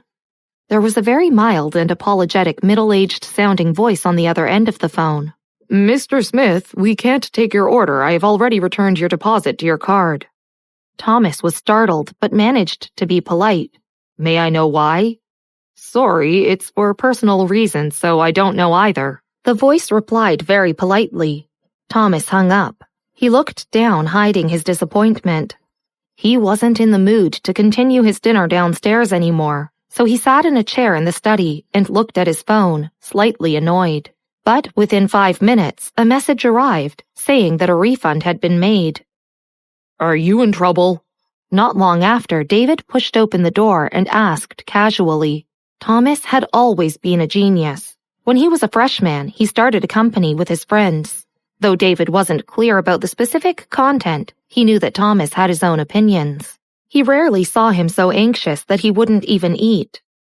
Thomas nodded with a frown. He took out a cigarette but didn't light it, and just played with it in his hands. His gentle face was terribly serious. "Just a little." After a short while, he sighed and didn't say more. After finally contacting those people and spending a lot of money, he still got rejected. Meanwhile, at Brightbow High, Bessy didn't go to study. She looked up at the door of the school's medical office, where the lights were still on. The school doctors worked at night from 6 to 9 o'clock. When she got to the office, Samuel was dealing with a little girl. After dealing with schoolgirls all day, Samuel was getting impatient, but was still being polite. After finally getting the girl with hidden motives to leave, he looked up and saw the badass who was in a fight that day, standing just a few feet away from him. Bessy was born pretty. Her legs were straight and slender, her eyelashes long and dense, drooping slightly. "Hello there. What's wrong?" Samuel suddenly felt refreshed. He put his hands on the table and asked with a smile. Bessy slightly narrowed her eyes and glanced at the not-too-large office before saying casually, "Are you looking for an assistant?" Samuel froze. He looked at Bessy. Bessy thought for a while and said, "Sorry for disturbing you. I'm short for money." Yes, she needed money now. Samuel looked at Bessy. She was casually dressed in a school jacket on top of a white shirt that was obviously a few years old. Compared to the little girl who just came in and took off her school jacket to reveal her beautiful new dress, Samuel, who never felt protective of girls, suddenly felt a difference. Samuel turned his head and glanced at Michael. Today, all the female students who had come to the school's medical office had come for him. But he didn't even show his face. Samuel himself wanted to hire her. The school medical office was short of staff, but tomorrow Michael's assistant would arrive at Chicago. Sorry. Before Samuel could finish his sentence, someone else's voice asked, Can you cook? A man looked up, his beautifully lively eyes half squinting. Bessy looked at him, her eyes slightly red and hazy. She nodded. Yes? Noon and evening. We pay by the day. Can you start tomorrow? Yes. After Bessy left, Samuel rubbed his chin. He had always been incapable of hiding his thoughts, and he wanted to discuss the girl, but didn't dare provoke Michael. So he said diplomatically, Have you forgotten that your assistant arrives tomorrow? Let him stay in the house. Michael casually leaned on the back of the sofa, holding a cigarette. He had just woken up, so his voice was still husky. Samuel had more questions, but the phone rang. He was the captain of the CIA in Evanston. He covered his mobile phone's microphone and looked up at Michael. It's Captain Gomez. Michael interrupted him. Let him go find a professor at Northtown University. Michael couldn't find his lighter and just put down his cigarette. Samuel twisted the phrase, still keeping the phone back, and said, It's Captain Gomez, calling at our homes. Jokingly, there was not a single expression on Michael's or Bessy's faces. They were just staring at him. When talking with Michael, he always felt as if his IQ was too low. Later, Simons, Michael's assistant, told him Michael's Wechsler intelligent test results. Samuel was unbothered ever since then. He couldn't understand the genius's thoughts and communication methods. Samuel tidied documents kept on his table and suddenly thought of something. Michael, do you think Principal White really found a successor? He doesn't even think highly of his own son or grandson. The city was full of talents, but Principal White had spent half his life finding a successor with no one to assist. Is it possible that he has already found his successor? Michael squinted and smiled. He doesn't need to make such a joke. Does Bessy genuinely need money? Or did she end up in the school's medical office because of the mysterious message? Episode 10. Because I used to be really famous. Bessy returned to her class. In the evening study session, the chemistry teacher issued papers, as did the English and physics teacher. Study session lasted from 6 to 10 o'clock. The 3 papers were done, and it was almost 10 o'clock. Even after class, nobody moved. Mary wanted to say something to Bessy, but this was the time to do the papers, and she was a good student, so she didn't dare to have a conversation with her. Bessy put the paper aside and picked up a book she had just bought. She looked through it slowly, and when Mary occasionally glanced at her, she could see that she was writing with a pen. After waiting for the study session to end and after the teachers of each subject had collected the papers, Mary finally found an opportunity. Mary put the papers aside and looked at Bessy and stuttered. How come? Bessy still held the book in her hand, with her back against the wall. She smirked and the fluorescent light hit her face, showing a sort of mischief in her delicate face. What? Just now, why did that school bully? Mary's head was hazy. She probably wanted to ask why Brian Jake seemed to listen to her. Bessy closed her book, raised her eyebrows, and said very seriously, Because I used to be really famous. Mary didn't respond and wondered about Bessy having been so famous that even the intimidating and mean boy Brian called her his predecessor. In the back row, Kenneth put down his pen, but there was still a question in the physics paper he didn't answer. You can't solve this question either? Paul turned his head. His papers were mostly unanswered, while Kenneth only had one blank answer. Yes, I'll ask Anne next time. Kenneth looked cold. I'll collect the papers first. He was the representative of the physics class. Kenneth held the paper in his hand and started collecting from the row of Bessy and Mary. The 3 papers on Bessy's desk were all empty, and only her name was written. Her handwriting didn't look very neat. Kenneth looked down and remembered Anne's beautiful lettering. Bessy, the physics teacher is a big devil. His papers must be done. Just copy mine." Mary immediately pushed her papers to Bessy. Kenneth's eyes were down and his head was lowered. He was cold and annoyed, so he said something that teachers usually say. "You might as well not do it if you're going to copy." Bessy picked up her pen and copied Mary's paper. She changed a few numbers here and there. She was quite familiar with it, and it was obvious she was used to copying homework. Her writing wasn't very smooth, and she was writing fast, so the handwriting was even uglier. Brightbow High was full of nerds, and each student was very disciplined. Except for some rare cases, there was basically no such thing as copying homework. She was sitting in an unruly posture, with her hands still on her chin, and the classroom was quite hot. She took off her school jacket and wore only a shirt. Bessy ignored Kenneth and passed the paper after calmly copying it. Kenneth didn't say much. He just took out the paper in Bessy's hands and left. He didn't even look at Bessy again. He had already tried to talk sense into her, but since she was stubborn about it, he had nothing else to say. She had to repeat 1 year and still didn't know what was good for her. What a waste of the Smith family's time and goodwill. Kenneth collected the test papers from the next row, his eyes cold as usual. After Paul finished his last English paper, he stayed seated and waited for Kenneth. When Kenneth came back, there was a kind of indifferent light in his eyes. He froze but didn't speak, and just looked at Bessy. Before leaving, he even waved to her. If it wasn't for the rush of time tonight and Bessy coming late, Paul would definitely have gone up to say a few words to the new girl. This new student was an exceptional beauty. Anne couldn't compete with her. The most important thing that Paul wanted to talk to Bessy about was how she had handled Baybridge School's bully. Kenneth took the papers to the office and went downstairs with Anne, who was the representative for chemistry. Kenneth asked Anne about the chemistry paper's last question. His other subjects were all very good and were far better than everyone else's, but his chemistry was a little lacking. Anne had participated in the regional competition in the second year of high school for chemistry, so the two often discussed the subject. Kenneth admired her. "I also thought about this formula. I'll go back and try again." The cold look on Kenneth's face was a little lighter, and his eyes were also gentler. Anne nodded and inadvertently asked about the evening again. "My sister, is she all right?" Kenneth thought of the paper that the girl just copied. He frowned and shook his head, not saying any more. Seeing Kenneth's attitude, Anne smiled, but said nothing. Bessy and Mary were in the dorm with another girl. The other girl was the representative of English class, Abigail. She had short hair, a fresh look, and a pair of snobbish eyes. Bessy had just transferred here, and the school already had rumors about her fighting. The English representative had also witnessed her copying Mary's English answers. Besides, the students at Brightbow High either had their parents accompanying them to school or had their drivers pick them up.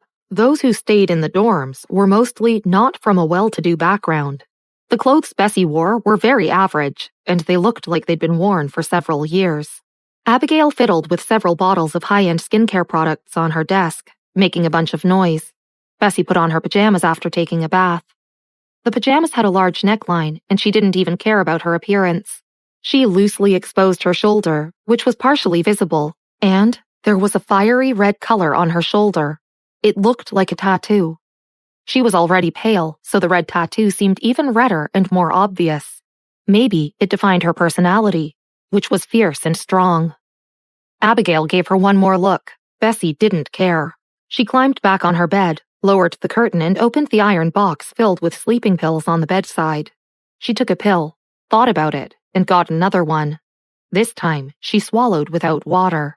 She didn't fall asleep right away. Instead, she turned on a dim lamp and started reading one of those books she had in original language. When Mary woke up, she found that the light on Bessy's bed was still on.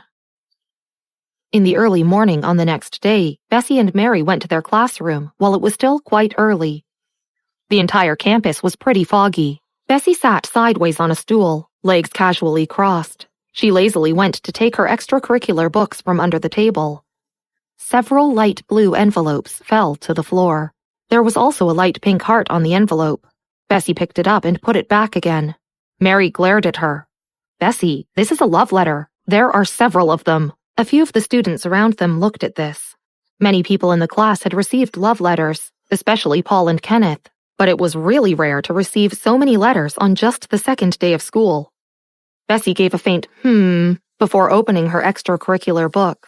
She leaned against the wall with her long eyelashes drooping down and started flipping through the book absent-mindedly. This book was so new that it looked like it had never been read before. Mary glanced at it and saw that it was in a foreign language she had never seen before. Taking out her own textbook, Mary turned slightly.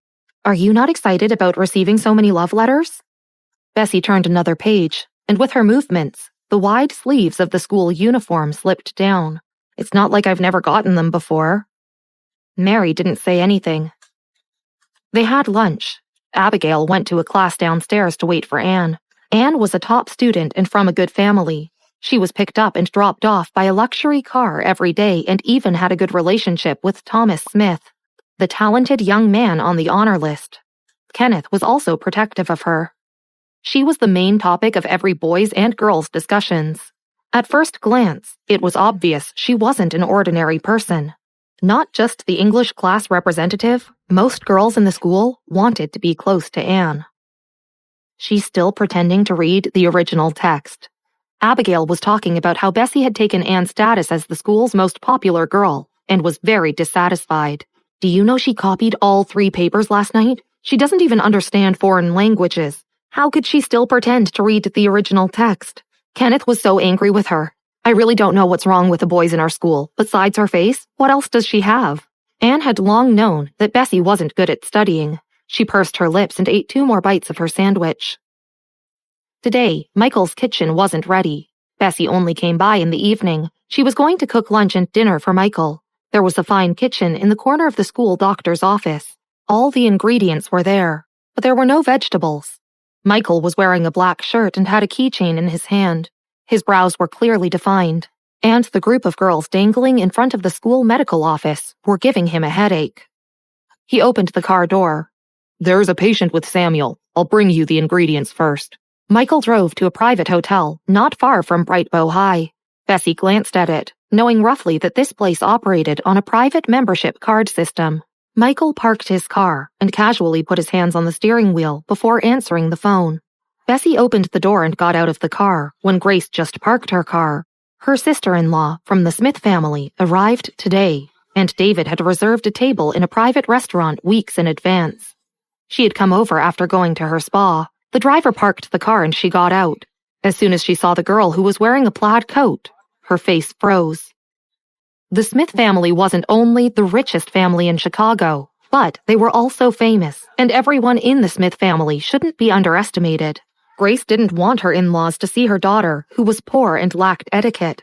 She didn't want the Smiths to mock her, especially her own daughter, who only got into fights and even had to repeat a school year. It was already extremely difficult to talk about her to ordinary families, let alone in front of the Smiths. That was why Bessy was allowed to leave the Smith family residence to live in the school's dorm.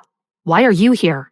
She glanced left and right and, after checking that her sister-in-law wasn't around, quickly walked towards Bessy. She did not look happy. Will this encounter with Grace spoil Bessy's reputation in front of her boss? Also, will Grace's sister-in-law get to meet Bessy?